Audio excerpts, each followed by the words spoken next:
अब जब तक अभिमान है ये प्राणी उभर नहीं सकता। एक नित्यानंद नाम के संत हुए हैं, नित्यानंद नाम के। वैसे वो ब्राह्मण जाति में जन्मे थे, लगभग 250 वर्ष पूर्व की बात है। उनका घर का नाम था श्री नंदलाल, नंदलाल नाम था उनका। उनकी माता पिता बचपन से ही मर गए थे, मृत्यु को प्राप्त हो गए थे। उनका पालन पोषण नाना नानी के घर हुआ था। उनके नाना जी जो थे, नंदलाल जी के नाना जी, नारनौल के नवाब के यहाँ एक ऊंच पोस्ट प्राप्त थे। और जब ये नंदलाल जी युवा हुए, ब्राह्मण कुल में थे ये, तो इनको भी वहां एक तहसीलदार की पोस्ट पर नियुक्त करवा दिया। नंदलाल जी तहसीलदार थे, घोड़ा इनको प्राप्त था, बन ठन कर चलते थे। उसमें जो तहसीलदार की वैल्यू जनता में होती थी, इज्जत होती थी, आज के तो मेरे ख्याल में मंत्री की बिना होगी। नंदलाल जी का विवाह हो गया था, संतान प्राप्ति अभी हुई नहीं थी। अब कहते हैं ना जाने कब भाग्य उदय हो जाता है प्राणी का। एक दिन नंदलाल जी अपने महल के, अपने मकान के छत पर, गर्मियों के समय में छत पर टहल रहा था। रात्रि में नींद आई नहीं, और उसने क्या देखा कि कहीं थोड़ी सी दूरी पर रात्रि के समय किसी के घर पे कोई संत आए हुए हैं और परमात्मा की कथा सुना रहे हैं, सत्संग कर रहे हैं। अपने आत्माओं पिछले जब से होते हैं पूर्ण हंस मुराद, ये पिछले संस्कार होते हैं जो आदमी परमात्मा की तरफ आत्मा आकर्षित होती है। उसने सारी रात सत्संग सुना, नींद और खत्म होगी। कुछ तो परमात्मा की दया उस पर हुई कि वैसे नेचुरल नहीं आई नींद, और वो ज्ञान सुना, वो सत्संग सुना कि मनुष्य जीवन किस लिए प्राप्त होता है, इसको हम कैसे व्यर्थ कर रहे हैं। चाहे प्रधानमंत्री बन जा, यदि भक्ति नहीं है तो व्यर्थ है ये जीवन इसका। अगम निगम को खोज ले बुद्धि विवेक विचार, उदय अस्त का राज मिले तो बिन नाम बेगार। सत्संग के अंदर ये ज्ञान कराया जाता है कि जैसे कोई भी राजा बना है तो अपने पुण्य कर्मों से बना है, और भक्ति नहीं करता वो प्राणी अपने पुण्यों को, जो पूर्व जन्म के संग्रहित पुण्य हैं, उसके भाग्य में डिपॉजिट करके भेज रखा भगवान ने, उनको नाश ही कर रहा है, उनको खर्च रहा है। वो अब भविष्य की कमाई नहीं कर रहा है, भविष्य के लिए कुछ आगे का डिपॉजिट नहीं कर पा रहा है, केवल खर्च ही कर रहा है। परमात्मा क्या बताते हैं, अगम निगम को खोज ले बुद्धि विवेक विचार, उदय अस्त का राज मिले तो बिन नाम बेगार। पुराने समय की बात है, अब बातें याद आती हो, पिछली कथाएं। एक 3 व्हीलर वाला था, बड़ा 3 व्हीलर जो पहले पेट्रोल के चले थे। उस 3 व्हीलर हमारे गांव से, और लाखन माजरा एक गांव है, वहां तक 3 व्हीलर चला करते थे 2। उनमें से एक नहीं आया। एक दिन दूसरे ने पूछा कि कल क्या कारण हुआ, पहुंचे नहीं। तो उस 3 व्हीलर वाले ने बताया कि कल मैं बेगार में फंस गया था। बेगार क्या होती थी कि पहले पुलिस वालों के पास ये मोटर गाड़ियां नहीं होती थी। वो किसी भी जीप वाले को या किसी टेम्पू वाले को, उस 3 व्हीलर वाले को या 4 व्हीलर वाले को सुबह कैच कर लेते थे, सामने खड़ा कर लेते थे थाने का आगे। कहीं रेड मारनी हो, किसी प्रकार की कोई भी उन्होंने कहीं जाना होता था क्षेत्र में, तो वो उन्होंने पकड़ लिया पुलिस वालों ने, और सारा दिन उसको टिकने नहीं दिया। को 20 गांवों के अंदर उन्हें पहुंचे, इधर उधर गए, और तेल भी उस 3 व्हीलर वाले ने अपने पल्ले से डलवाया, अपनी जेब से। तेल भी उसने अपनी जेब से डलवाया, और सारा दिन मनमाने 200 से 300 किलोमीटर का क्षेत्र तय कर दिया। आम आदमी तेनो दिखे दानो बड़ा स्पीड से चल रहा, बड़ी कमाई कर रहा होगा, कर रहा था अपने अपने ही पल्ले से खर्च कर रहा था, तेल का भी कमाई तो थी नहीं उस दिन, तो उसको बिगाड़ बताते हैं। तो थ्री व्हीलर वाले ने बताया कि मैं ऐसे ऐसे कल पुलिस का फंस गया था बिगाड़ में, और 200 रुपये का पेट्रोल अपनी जेब से फूक का आया, कल कुछ चवन्नी मिली नहीं। उस समय के 200 रुपये आज के 20,000 रुपये, इतना वो खर्च हुआ उसका। तो पुण्यात्माओं, जो आज कोई भी उच्च पोस्ट प्राप्त है, कोई डॉक्टर है, इंजीनियर है, चीफ इंजीनियर है, आईपीएस है, आईएएस है, जज लगे हैं, मंत्री हैं, मुख्यमंत्री हैं, प्रधानमंत्री हैं, या एमएलए एमपी बने हैं, या अन्य कोई अच्छे व्यवसायिक व्यक्ति हैं, धनी हैं, तो वो क्या करते हैं, जैसे परमात्मा उनके लिए बताता है कि अगम निगम को खोज ले, भविष्य के बारे में कुछ सोच और बुद्धि विवेक विचार, उदय अस्त का राज मिले तो वे नाम बिगाड़े, पूरी पृथ्वी का यदि राजा हो, और तो छोड़ो सारे छोटे मोटे शासकों को, कहते हैं पूरी पृथ्वी का राजा हो और उसके पास ये सत्य भक्ति ना हो, अब उसकी चहल पहल न देखे, तो आदमी ने सोचा इस जैसा सुखी नहीं रही तो बड़ा ठाठ कर रहा है, और ठाठ तो कर रहा है लेकिन अपने जीवन को 12 बाट कर रहा है। पिछले जन्म के पुण्यों को अपने ही पल्ले से खर्च कर रहा हो राजा और चक्रवर्ती राजा बनकर, और भविष्य की कमाई उसकी बन नहीं रही, क्योंकि वो बेगार कर रहा है। बेगार तो बेगार वाले की इनकम नहीं होती पर स्पीड पूरी होती है। राजा का पूछकर एक छोटी सी स्टेट के चीफ मिनिस्टर का शेड्यूल पूछ लो जिनका कितना का होता है, 6 तो मीटिंग अटेंड करेगा, फिर कोई एमएलए भागने को हो रहा है उसकी चिंता में टेंशन में फोन पर फोन करेगा, और फिर इसी व्यवस्था में अपना सारा पूर्व जन्म के पुण्यों को नाश करके और हाथ झाड़ कर चला जाता है। परमात्मा बताते हैं कि क्या मांगो कुछ थिर ना रहाई, और देखत नैन चला जग जाई, 1 लख पूत 1.25 लाख नाती, उस रावण के दीवान बाती। और कहते हैं कहे कबीर अंत की बारी, जैसे हाथ झाड़ कर चला जुआरी। पूरी पृथ्वी का यदि राजा हो, और तो छोड़ो सारे छोटे मोटे शासकों को, कहते हैं पूरी पृथ्वी का राजा हो और उसके पास ये सत्य भक्ति ना हो, अब उसकी चहल पहल न देखे, तो आदमी ने सोचा इस जैसा सुखी नहीं रही तो बड़ा ठाठ कर रहा है, और ठाठ तो कर रहा है लेकिन अपने जीवन को 12 बाट कर रहा है। पिछले जन्म के पुण्यों को अपने ही पल्ले से खर्च कर रहा हो राजा और चक्रवर्ती राजा बनकर, और भविष्य की कमाई उसकी बन नहीं रही, क्योंकि वो बेगार कर रहा है। बेगार तो बेगार वाले की इनकम नहीं होती पर स्पीड पूरी होती है। राजा का पूछकर एक छोटी सी स्टेट के चीफ मिनिस्टर का शेड्यूल पूछ लो जिनका कितना का होता है, 6 तो मीटिंग अटेंड करेगा, फिर कोई एमएलए भागने को हो रहा है उसकी चिंता में टेंशन में फोन पर फोन करेगा, और फिर इसी व्यवस्था में अपना सारा पूर्व जन्म के पुण्यों को नाश करके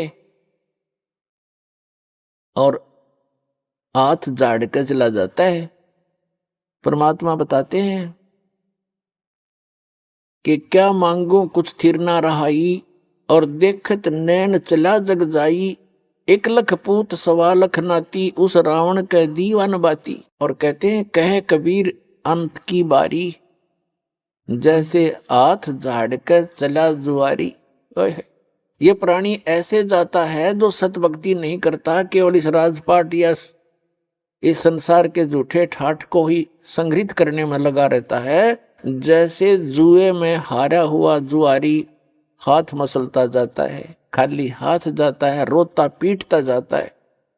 तो परमात्मा कहते हैं, कहे कबीर अंत की बारी, जैसे हाथ झाड़ के चला जुआरी।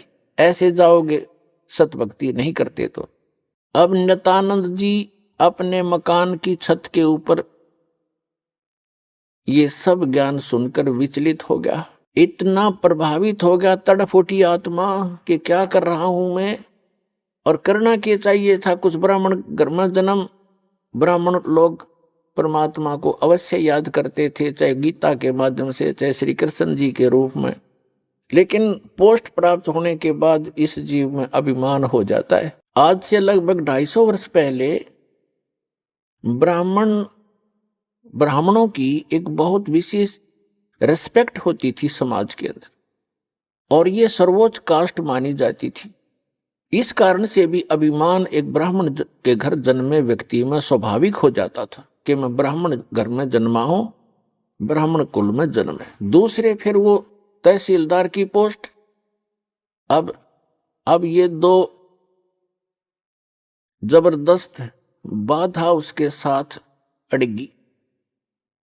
एक तो ये कि हम तो जगत के गुरु ब्राह्मण, और एक सिंपल संत कहीं बैठकर कोई ज्ञान सुना रहा है और बता रहा है कि गुरु बिन माला फेरते, गुरु बिन देते दान, गुरु बिन दोनों निष्फल हैं, चाहे पूछो वेद पुराण।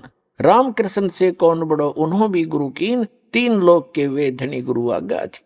उधर से ये बातें कसोट रही उसको कि गुरु के बिना बात नहीं बने, और उधर से वो कह रहा है कि मैं तहसीलदार और ब्राह्मण, और कैसे जाके एक संत के सामने, सिंपल मैन के सामने अपना शीश नवाऊं, जाके कैसे नतमस्तक होऊंगा, नहीं जाऊंगा।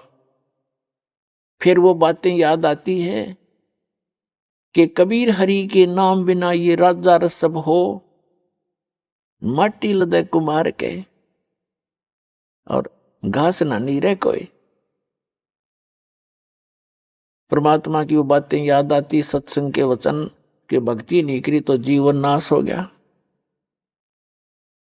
और गुरु बनाने जाता है तो कुल के लोग क्या कहेंगे, ऊपर से तहसीलदार, और कैसे शीश निभाऊं जाके। अंत में पुण्यों की विजय हुई, पाप की हार हुई। उसके पुण्यों ने प्रभाव डाला, उसको सद्बुद्धि आई कि यहां किसी के घर में संत आएगा तो नाम नहीं लूंगा। उस संत के बारे में जानकारी प्राप्त की कि ये कौन सत्संग कर रहा था, क्या हो रहा था रात्रि में, ये संत कौन है, कहां से आता है। उसका पता चला कि यहीं से 2 किलोमीटर की दूरी पर, नारनौल से 2 किलोमीटर की दूरी पर बाहर बनी में जंगल में इनका आश्रम है। तो नित्यानंद जी ने सोचा कि सुबह सुबह चला जाऊंगा वक्त से, उस समय तक गांव के नगर के लोग कोई नहीं पहुंचे होंगे और किसी को पता नहीं लगेगा कि तहसीलदार और ब्राह्मण किसी का चेला बन गया, और वक्त से जाके नाम ले आऊंगा, फिर अपना वचन कर लिया करूंगा। तो इस उद्देश्य से वो वक्त से उठा अगले दिन, नेक्स्ट डे, और घोड़े पर सवार हुआ, मुंह अंधेरे वक्त से पहुंच गया, जा रहा था आश्रम की तरफ। उधर से वही संत, क्योंकि रात्रि के समय तो वो अपना सज धस कर, जैसे भी कपड़ा उपड़ा लाल पीला बांध के और गया था। उस समय वो सिंपल एक सफेद धोती लपेट के और सिर के बाल मुंडवा रखे थे, उसने उस तरह फिरवा रखा था संत जी ने। गुमानी दास नाम था, वो विष्णु उपासक वैष्णु पंथ के संत थे। और उस समय ये सोन को सोन गणे मान्या करते ब्राह्मण लोग खास कर। अब वो ये सोचकर चला था कि आज मैं अपने मेरा जीवन सफल करने जा रहा हूं, जैसा कि उसने सत्संग में सारे पहलुओं पर ज्ञान सुना था। आज मैं एक अनमोल काम करने जा रहा हूं अपने जीवन का। और सामने से क्या देखा कि एक कचकोला कति कोरा उस तरह फिरवाया आदमी आवे। तो उसने अपने मन में जोड़ जुगाड़ किया कि देख ये कैसा मनुष्य व्यक्ति सुबह सुबह टकराया मुझे, मूंड मंडवा रखा इसका। क्योंकि मूंड तकरीबन ऐसे मंडवाते थे जिसका कोई मृत्यु हो जाती, उसको अपशकुन माना। उसने सोचा भी वापस तो मुड़ूंगा नहीं, बार बार। तो उसने अपने ही सोच से क्या सोचा कि चल इस सोन के अपना कुछ जंतर मंत्र सोचा। उसने क्या सोचा, घोड़े के निकट जब वो व्यक्ति आया, शीश मुंडवा रखा था जिसने, बाल कटवा रखे थे उस तरह फिरवा रखा, उसके निकट घोड़ा रोक के और सिर में मारे ऐसे आंगली टोले मारा, टोले बोला रे नो टोले मारे ने बोला रमन उसे तने आज जाना था मेरे आगे, मैं तो एक बहुत जरूरी काम में जा रहा था, तू कहाँ मर रहा सामने। अब वो संत उसके मुंह की तरफ देखे कि दिखे था सज्जन आदमी, और यू करे मेरे गिल बकवाद के करे, इसने बता शर्मट टोले मारे मेरा, क्या बोला भाई संतों के साथ तो एक तो उसकी तरफ देख कर चलता पड़ा। अब वो पहुंच गया डेरे में, वहां एक दो चेले रहते थे, उन्होंने देखा भी कोई अच्छा अफसर आ गया, घोड़े पर तो अफसर का ही आना होता है। वो नीचे उतरा, घोड़ा वर्क से बांध कर पूछा कि भी महाराज जी कहाँ हैं। संतों उन भक्तों ने कहा जी आ जाओ बैठो, वहां बिछा दिया जैसा भी बिछोना होता है आश्रम के अंदर, अभी आने वाले हैं घूमने फिरने, स्नान करके घूम फिर के आएंगे। अच्छा, वो बैठ गया। अब संत जी घूमने गए थे इस साइड से, आगे दूसरी साइड से घूम कर नहा धो के, और वो आकर बैठे, आसन था सामने, और सामने वो बैठा नित्यानंद कति। अब उनकी हुई आंख चार दोनों की। संत ने देखा ये तो घोड़े वाला वो ही है भाई जो मेरा टोले मार के गया था सिर में। अब नित्यानंद जी ने देखा ये तो महात्मा था वही जिसको मैंने रास्ते में छेड़ दिया था। अब नित्यानंद जी की शर्मिंदा हो गया, नीचे न गर्दन होगी नो, ऊपर ने नाड़ करी नहीं, क्योंकि पुण्यात्मा थे। शर्मिंदा घना लज्जा गे और नीचे गर्दन कर ली नो, और चरणों में गिर गए। तो संत जी कहने लगे कि भाई देखो बच्चों, यदि कोई एक गढ़ा लेने जाता है कुम्हार के घर से, मटका, कुम्हार से गढ़ा लेने जाता है मटका, तो उसको ऐसे टोले मार मार देखता है खरा है खोटा। तो भाई तुमने गुरुजी को टोले मार के परख लिया, कोई बुरी बात नहीं बेटा, ये सही बात है कि नहीं बाजता।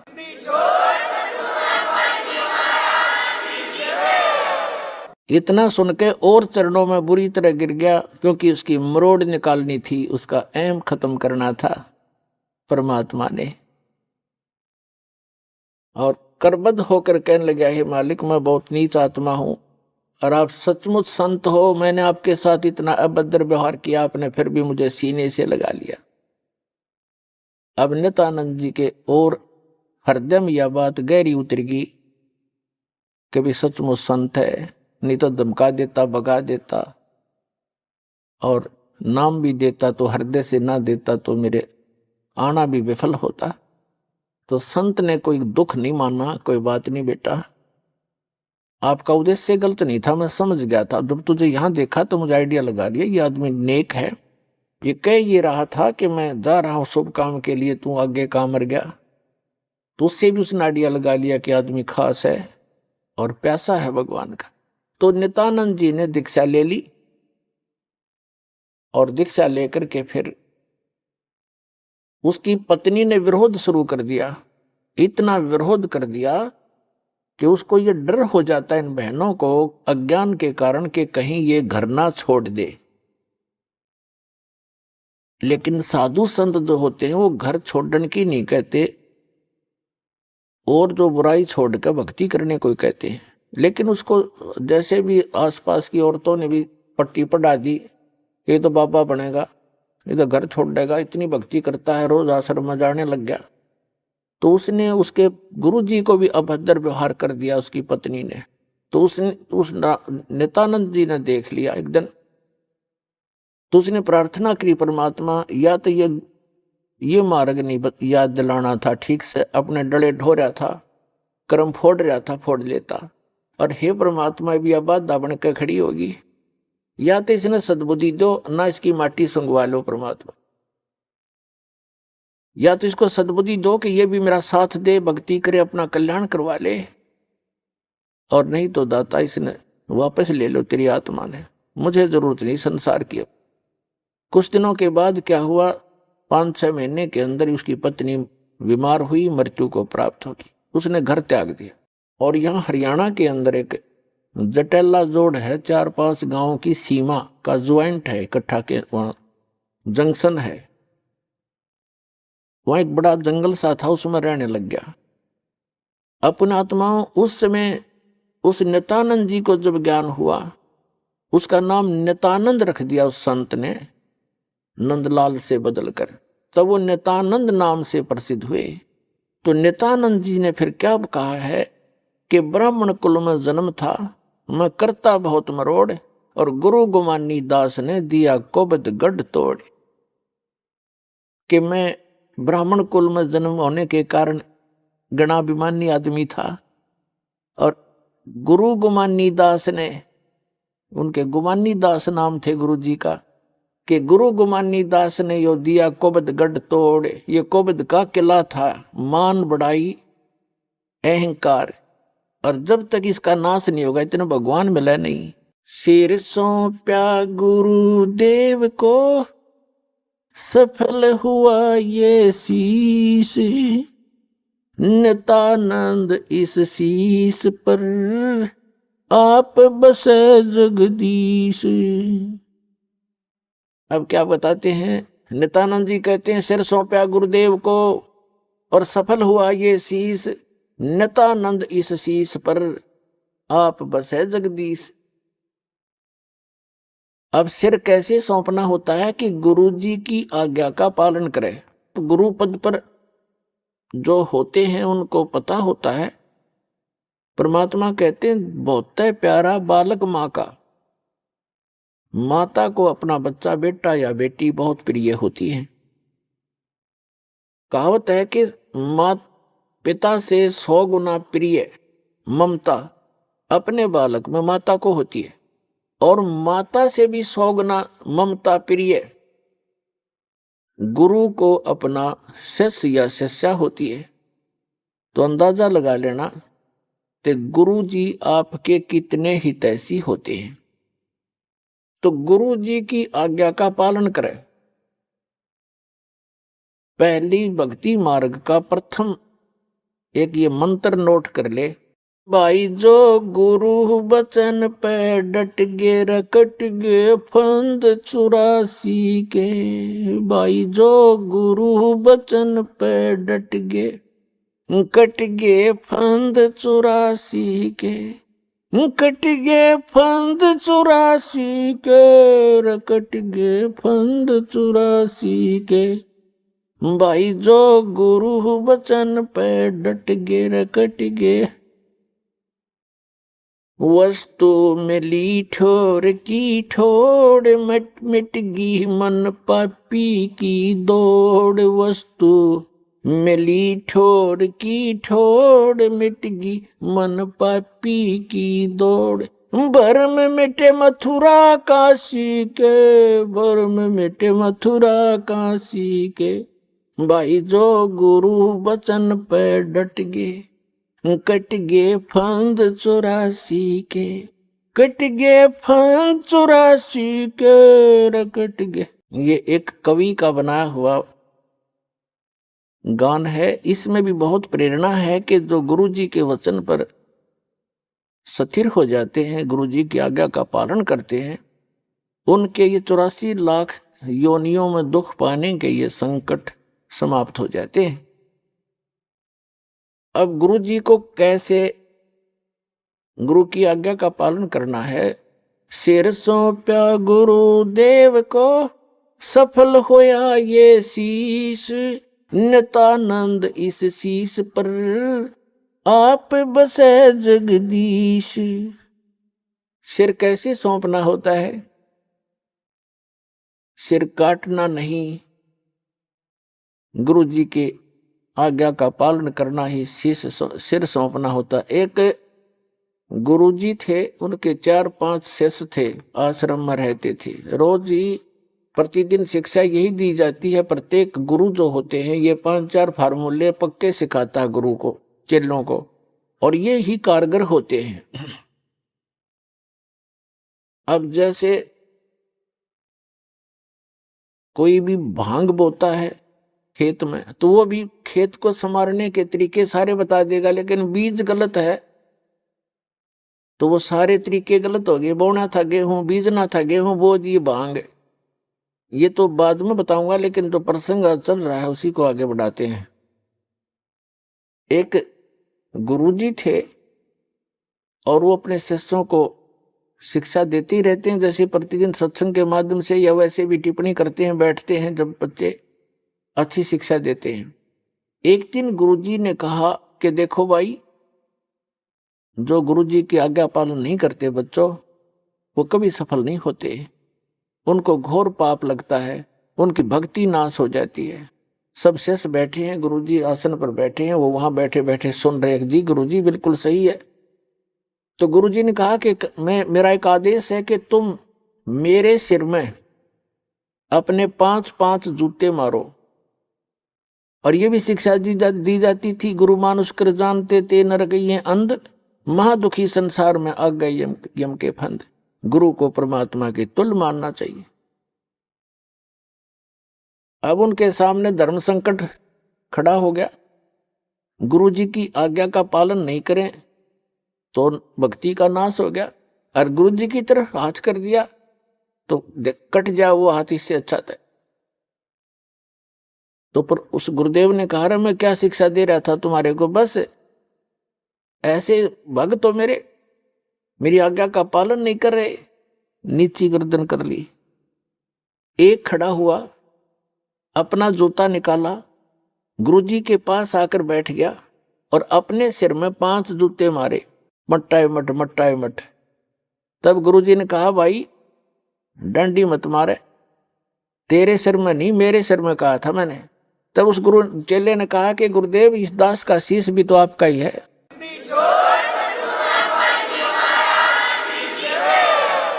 क्या इसको आप दूसरा मानते हैं? तो यहां गुरुजी बोल नहीं सके। तो वो यही चाहते थे कि इनको कितना विवेक है। तो पुण्यात्मा, इस भक्ति मार्ग के अंदर गुरुजी का मुख्य अभिनय होता है, और शिष्य का भी उसके साथ साथ पैरेलल इतना ही सूरवीरता से उसमें चलना होता है, तभी सफलता मिलती है। अब उसके बारे में आपको बताते हैं, गुरु की जी के साथ कैसे रहे, कैसे बोले, कैसे बतलावे, कैसा व्यवहार करे निष्कपट भाव से। दंडवतम गोविंद गुरु बंधु अविजन सोए, पहले वे प्रणाम तिन नमो जो आगे होए। गुरु को कीजय दंडवतम कोटि कोटि प्रणाम, कीट न जाने भृंग को यों गुरु कर ले आप समान। गुरु गोविंद कर जानियो रहियो शब्द समाए, मिले तो दंडवत बंद की नहीं पल पल ध्यान लगावे। गुरु मानुष कर जानते ते नर कहिए अंध, महादुखी संसार में फिर आगे काल के फंद। कबीरा ते नर अंध हैं गुरु को कहते और, हरि के रूठे ठोर है भाई गुरु रूठे नहीं ठोर। गुरु गोविंद दोनों खड़े काके लागू पाए, बलिहारी गुरु अपना जिन गोविंद दियो मिलाए। अपने आत्माओं कितना महत्व है सच्चे सतगुरु का, कि जैसे उदाहरण आपको बहुत बार दिया है, जिस व्यक्ति के ऊपर आपदाएं आती हैं वो स्वयं स्वीकार करता है और कहता है कि मेरा राम रूठ गया, मेरा भगवान रुष्ट हो गया, आज मेरे ऊपर दुख पर दुख आ रहे हैं। और जिसके घर सुख होता है उसको अन्य आम व्यक्ति ही कहते हैं इसका राम राज्य है भाई, इसका भगवान प्रसन्न है इसके ऊपर। तो पुण्यात्माओं, पुण्यों से सुख होता है, पाप कर्मों से दुख होता है। जिनके पुण्य रूपी राम समाप्त हो, पुण्य समाप्त हो गए तो उनका राम रूठ गया, उनका भगवान रुष्ट हो गया, उन पर दुख प्रारंभ होंगे। तो जैसे कि आप खेत में कहीं मजदूरी करने जा रहे हो या कहीं पर भी आप एकांत स्थान पर कोई मटका पानी का भर के ले गए और सारा दिन पीते रहे, जब तक पानी चला तो नो प्रॉब्लम, और पानी जल खत्म हुआ तो हुई प्रॉब्लम, प्यासे मर जाओगे। पुनः उसको नहीं भरा तो कहां जाओगे? हैंड पंप पर गए, कुएं पर गए। हम यहाँ हैंड पंप लेकर चलेंगे जिससे एक सटीक उदाहरण बन जाता है। एक तरफ तो हैंड पंप पर गए, मटका भर लिया, फिर आपत्ति समाप्त। जो आपत्ति आई थी जल के अभाव से वो ठीक होगी, वो बला टली। ऐसे ही जो पुण्यों के अभाव से आप पर आपत्तियां आ रही हैं, तो यही फिर राम नाम के पुण्यों का घड़ा फिर भर देंगे। कहां से? गुरु रूपी हैंड पंप पर जाना पड़ेगा आपने। तो ये समझ लिए गुरुजी हैंड पंप है और एक मटके में जल रखा है। एक तरफ हैंड पंप खड़ा है, नल है पानी का, एक तरफ मटके में जल भरा है। आपसे कोई कहे कि इस मटके में तो घड़े का भरा जल और एक तरफ नल, इनमें से कौन से को पसंद करोगे? तो इतना तो बेईमान होना ही पड़ेगा हमने, भाई मटका चाहिए, नल चाहिए हमने, तो मटके का तो पानी तो शाम तक भी खत्म हो ले, और हैंड पंप मत कितने भर ले मटके तो अभी खत्म नहीं हो। तो कहते हैं वैराग नाम है त्याग का 5 पति सोमा। ये जो काम क्रोध लोभ अहंकार मोह कहते हैं, अब इनकी दिशा बदल लो। बेईमान हो तो दान करने पे हो, बेईमान हो तो ऐसा बेईमान ना करे, ऐसा लोभ करे जो भक्ति मार्ग में आपको सहयोग देवे। कर्म फोड़न का बेईमाना लोभ करना अनुचित है। तो परमात्मा कहते हैं गुरु गोविंद दोनों खड़े, मटके में जल तो समझ लो गोविंद और नल समझ लो गुरु। इन दोनों में से कहते हैं किसके लागू पाए? आप उत्तर दे रहे परमात्मा, हमारी तो इतनी बुद्धि काम भी नहीं करे। बलिहारी गुरु अपना जिन गोविंद दियो मिलाए। जिस धन धन है मेरा वो गुरु, वो नल का हैंड पंप, जिसने वो राम मिला दिया, जिसके अभाव से हम दुखी हो रहे थे वो पुण्य प्राप्त करा दिए। तो पुणात्मा परमात्मा कहते हैं गुरु मानुष कर जानते ते नर कहिए अंध, महादुखी संसार में आ गई यम के फंद। गुरु गोविंद दोनों खड़े किसके लागू पाए? बलिहारी गुरु अपना जिन गोविंद दियो मिलाए। कबीर हरि के रूठ से गुरु की शरण में जा, और कह कबीर गुरु रूठ गए फिर हर नहीं होत साए। अब जैसे आपका राम रूठ गया, आपके पुण्य समाप्त हुए, गुरु मिल गए, तो रोज भर लो बाल्टी, दिन में 10-10 बार। और फिर कहते हैं यदि आप जी ने हैंड पंप खराब कर दिया, उसको मिस हैंडल करके, उसकी टेक केयर ना करके, रिस्पेक्ट नहीं की, तो आपका हैंड पंप खराब हो गया, यानी गुरु रूठ गए। फिर आपको वो सुविधा बंद हो जाएंगी मिलनी जो आपको हैंड पंप से मिलनी थी। तो यहां कहते हैं कबीर हरि के रूठता गुरु की शरण में जा, कह कबीर गुरु रूठ गए तो हर नहीं होत साए। अब फिर क्या बताते हैं? गुरु से ज्ञान जो लीजिए, शीस दीजिए दान, भौतिक भोंदू बह गए, राख जीव अभिमान। भौतिक भोंदुक बह गए, राख जीव अभिमान। जैसे नित्यानंद जी कहते हैं ब्राह्मण कुल में जन्म था, मैं करता बहुत मरोड़, और गुरु गुमानी दास ने दिया कुबद गढ़ तोड़े। तो सत्संग के हथौड़ों से, इस वचनों के हथौड़ों से हमारे अंदर जो गंध जमा पड़ा है अभिमान का, तो उसको तोड़ दिया जाता है सत्संग की चोट मार मार के। अब क्या अभिमान इस प्राणी का? अब से कितना टीरी का खापाट पाक रहा हो, 1 मिनट में अधरंग मार जा, बांगा मुंह हो जा, माखी लकड़र बड़े लाल पड़े टपके उस अपलातून के। क्या अभिमान इस मट्टी का? अपना पीछा छुटावे, कर्म बनावे, विनम्र होकर सत्संग में आवे। और कबीर साहब कहते हैं ऐसी बाणी बोलिए मन का आपा खोए, और उनको शीतल करे आप भी शीतल होए। तो इसके लिए अपने अभिमान को त्याग कर जो आप बात करोगे, देखना सामने वाला आत्मा कैसे गदगद हो जाएगी। तो एक भक्त के बोलने का, उसके चलने और बैठने का, उसके नजर और देखने का तरीका नॉर्मल होता है। और तभी वो भक्त कहता है। एक वैसे बकवादियों की तरह चल रहा है, बकवादियों की तरह तस्मे लाओ और नो टेढ़ा देखे, उधर है भक्ति करता है चाहे ना करता है। तो सत्संग के अंदर आकर के सत्संगी कहला करके, भक्त कहला करके उसमें भगत वाले गुण स्वाभाविक बन जाने चाहिए, तो सत्संग से उनका ज्ञान होता है। तो क्या बताते हैं, गुरु से ज्ञान जो लीजिए, शीश दीजिए दान, और भौतुक भौंदू बह गए राख जीव अभिमान। गुरु समान दाता नहीं, याचक से समान, और तीन लोक की संपदा सो गुरु दीनी दान।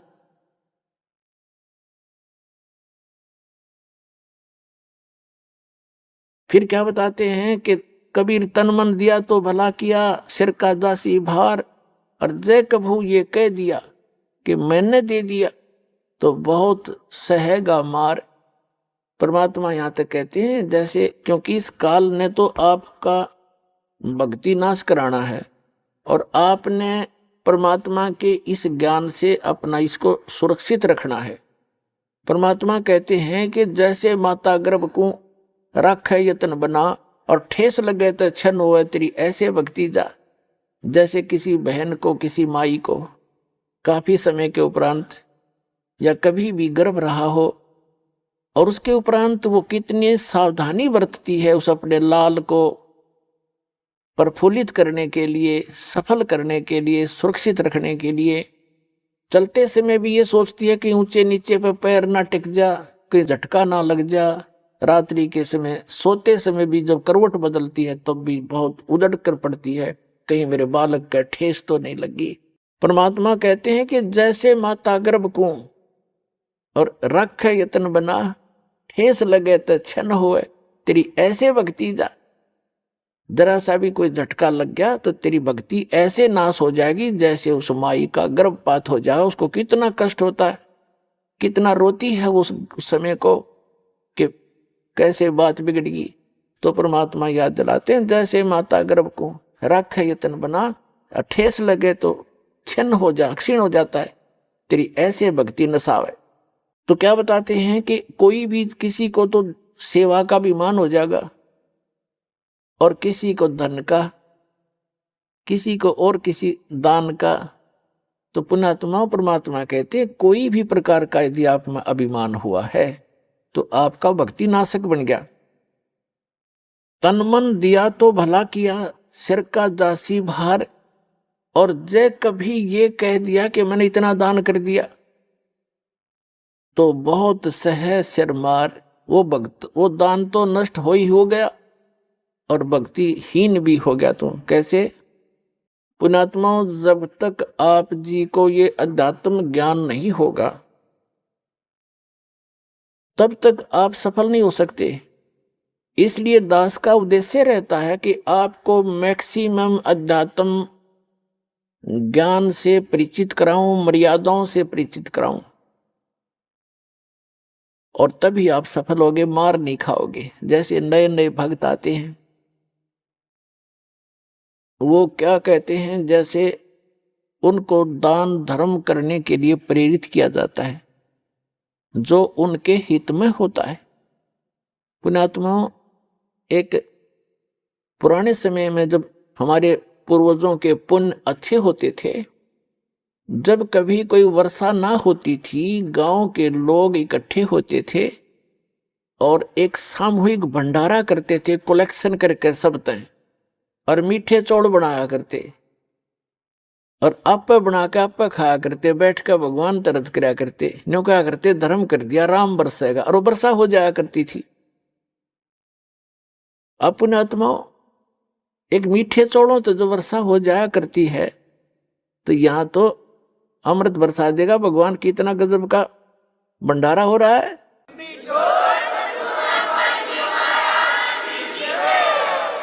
एक भक्त के साथ दो भक्त और व्यक्ति आगे, आम जैसे सत्संग में आम अलाउड करते हैं, आ जाओ भाई, आ जाओ, सत्संग भी सुन लेंगे।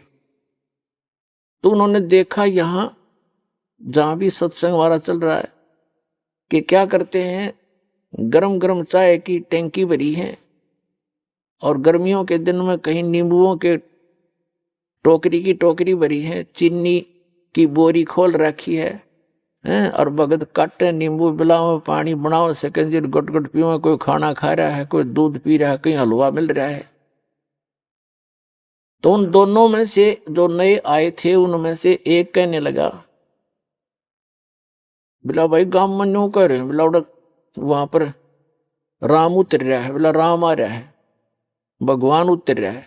वो दूसरा बुद्धिमान था, वो कहने लगा रहा ऐसा धर्म जहां पर हो, ऐसा धर्म हो रहा हो, वह तो राम ना उतर रहा हो तो उतर जा। ऐसा धर्म यहां देखा मैंने, जो पुण्य यहां हो रहा है, कितने भंडारे चल रहे हैं, कोई चवन्नी तक कोई लेता नहीं, कितना खाओ कितना पियो कैसे। तो कहते हैं यहाँ तो इसे धर्म जहां होते हो वहां भगवान ना उतर रहा हो तो उतरना पड़े, उस मालिक ने आना पड़े वहां पर। तो पुण्यात्माओं, तो धर्म के लिए आपको प्रेरित किया जाता है। ये विधिवत साधना है, शास्त्र अनुकूल साधना है। यहाँ का किया हुआ पुण्य आपको बहुत गुना हो करके वापस भी मिलेगा और आपके गुड अकाउंट में लिखा जाएगा, वो अलग से। या आपको वापस जो मिलेगा ये तो आपका यूं समझ लो ब्याज ब्याज मिलेगा, मूल धन तो आपका जमा होता रहेगा, ये ऐसे जान लेना। तो जैसे हम दान धर्म के लिए प्रेरित करते हैं, और इस दान से ही आपको कहते धर्म तो दसके नहीं दसके तीनों लोक, और खैर आए तुम्हें खैर है कि जय तंपोक, धर्म का नाश नहीं होता। पुण्यात्माओं, एक दिन ये तीनों लोकों का भी नाश होगा, लेकिन आपका किया हुआ पुण्य वो कभी नाश नहीं होगा, आपके साथ सदा बना रहेगा। कहते धर्म तो धसके नहीं, धसके माने धर्म का नाश नहीं होता, ते धसके तीनों लोग, और खैरायत में खैर है। खैरायत माने दान करण में ही आपकी खैर है, सुरक्षा है। और कीजिए आत्म पोख। अब यहाँ कोई भी भक्त आता है खाना खाने नहीं आता, वो तो परमात्मा की महिमा सुनने आता है। और ऐसे साधु भाव में कोई भी आवेगा, यहाँ कोई आदमी नहीं आ सकता, किसी के पास आज समय नहीं है जो वैसे यहाँ जावे। वो परमात्मा की एक प्यारी आत्मा आता है, चाहे उसने वो नाम नहीं भी लिया है, ना लेना चाहता, यहाँ आने वाला व्यक्ति उस परमात्मा का एक VIP समझ लो, उस भगवान की एक प्यारी आत्मा है, कुछ दिनों में समझ में आ जाएगी, उसका नाम भी ले लेगा। तो यहाँ आए वाला भक्ति भगवान के लिए आया है, ना कि खाने के लिए।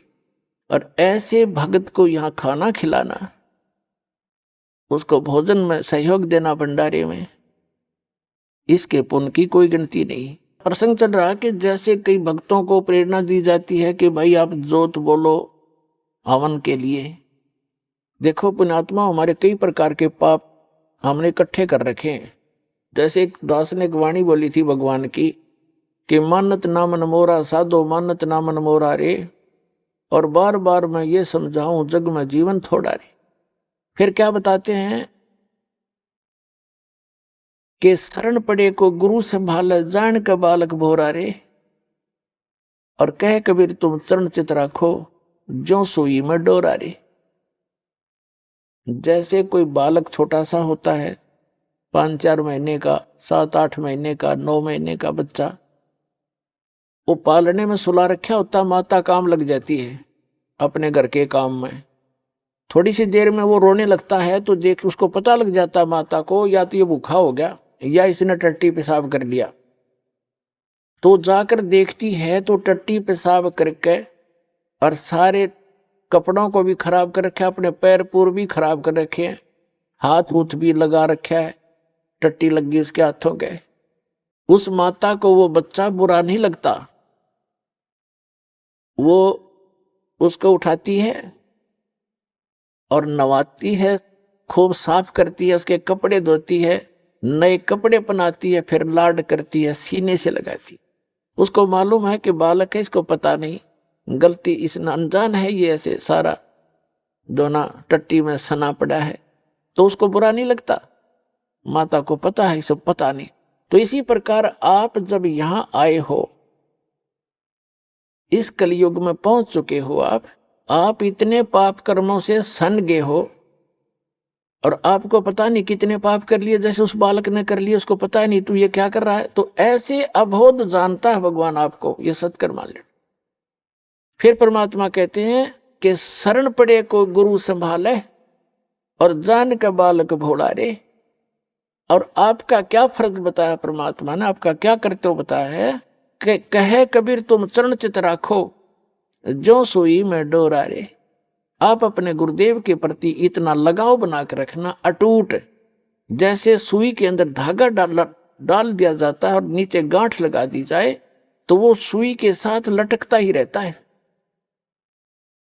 कहते हैं कहे कबीर तुम चरण चित राखो, उस अपने गुरु जी के चरणों में ऐसे चित राखो जो सुई में डोरा रे, यानी अखंड लगाव बनाए रखना। तो आप जी के जो पापों को ऐसे धोएगा गुरु जी इस सत्संग रूपी जल से, और फिर आपको भक्ति से चार्ज करेगा, दूध पिलाएगा।